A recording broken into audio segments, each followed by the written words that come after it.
us. The supernatural element is the spiritually empowered man-child warrior bride of Christ that will be used simultaneously. You can read it for yourself in the book of Joel chapter 2. So you have this mighty northern army, and it's huge and mighty.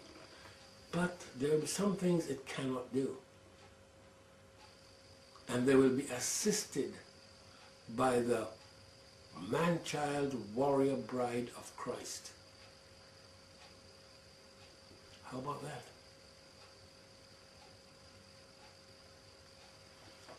It says there, you know, they shall run like mighty men. Joel 2, let's start in verse 6. Before their face the people shall be much pained, and faces shall gather blackness. They shall run like mighty men. They shall climb the wall like men of war. They shall march every one on his ways, and they shall not break their ranks.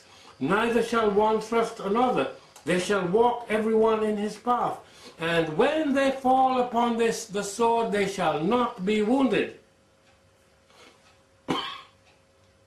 They shall run, verse 9, Joel 2, they shall run to and fro in the city. They shall run upon the wall. They shall climb up upon the houses. They shall enter in at the windows like a thief. The earth shall quake before them. The heavens shall tremble. The sun and moon shall be dark, and the stars shall withdraw their shining. Verse 11, Joel 2, and the Lord shall utter his voice before his army. For his camp is very great, for he is strong that executeth his word. For the day of the Lord is great and very terrible. Who can abide it? You see, it's two armies here. It's a physical, an ordinary, but exceptionally strong physical army, but a supernaturally empowered human army, so that they are supernaturally empowered, which just changes it. Are we ready for this? I told you, this is a declaration of war. The army will be directed by the generals that the eternal God selects.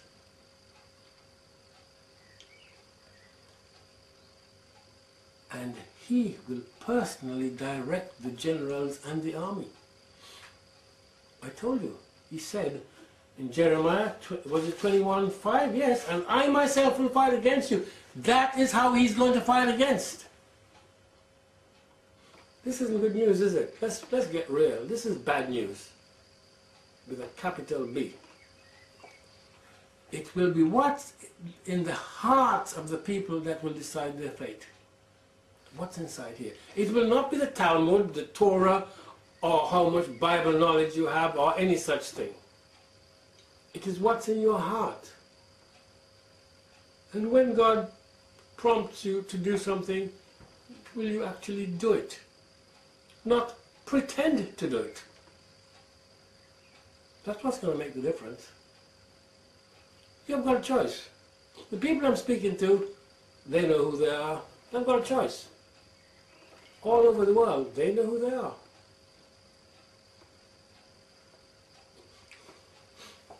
You see, the basest of men have set themselves up as God.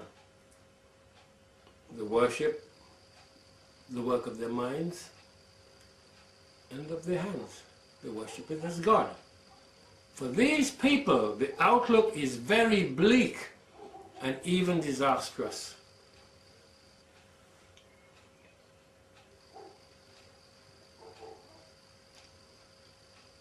You know, the fate of Babylon is sealed, the Vatican is sealed. Revelation 18:10, you know, in 1 hour is thy judgment come.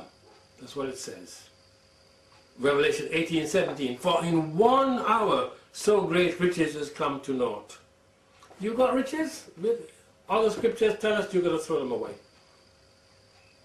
They're no use to you. You store them up, you put them in the bank, in your pension fund, wherever you like. It's going down as you look at it. And they're stealing it anyway, aren't they, the governments? Iceland took everybody for a ride. Well, the British government and the British companies doing the same thing.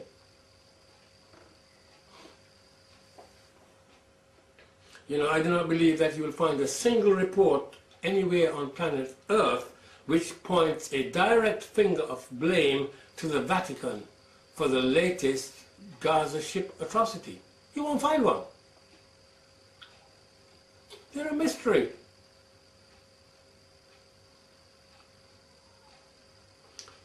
So, as I said, before the Northern Army attacks, you know, they have to be warned of the consequences for rebellion. Now the British want, on this Gaza ship, the British want to set up an inquiry. They always want inquiries. Inquiries about everything. And they set up a framework that makes sure that nothing of any importance is found out. They spend several years on it, pay their cronies several million pounds. Hail fellows well met. That's how it works. You know, this Gaza ship thing is referred to as piracy. This puts it on the same footing as the piracy of the people from Somalia, who have had their fish stocks depleted by foreign nations going and sweeping up all the people's fish. Down there, the international community has sent battleships to protect their tankers and all this sort of things. But there's this small matter about Turkey. Turkey is a NATO member. And NATO has a treaty that says that anybody who attacks a ship, as the nation of Israel has just done, will be protected by NATO. NATO will act. We got a problem. A Gordian knot. Who's going to cut it? You know that, did you? Well, is it one rule for the poor blacks and another rule for wealthy Israel? I think it probably will be, won't it? But it's only for a time. Because I keep saying there is a God in heaven. And he has declared war just because of such atrocities. So do you think the eternal God is pleased with the barbarity that takes place in Gaza? Or all over the world for that matter? Iraq, Afghanistan, Somalia, oh, you know, you name it, Cuba, Central America, South America, China, Korea. You think he's happy with it?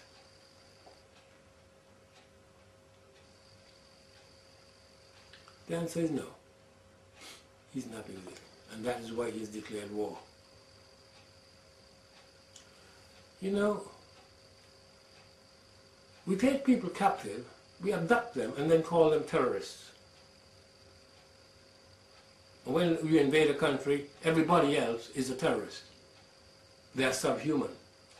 Just like the Talmud says anyway.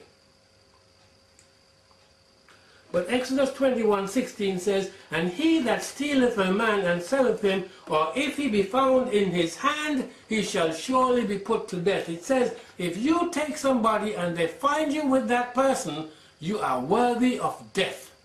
This is the part of the Bible that the Jews, so-called Jews, should know, and the rabbis should know.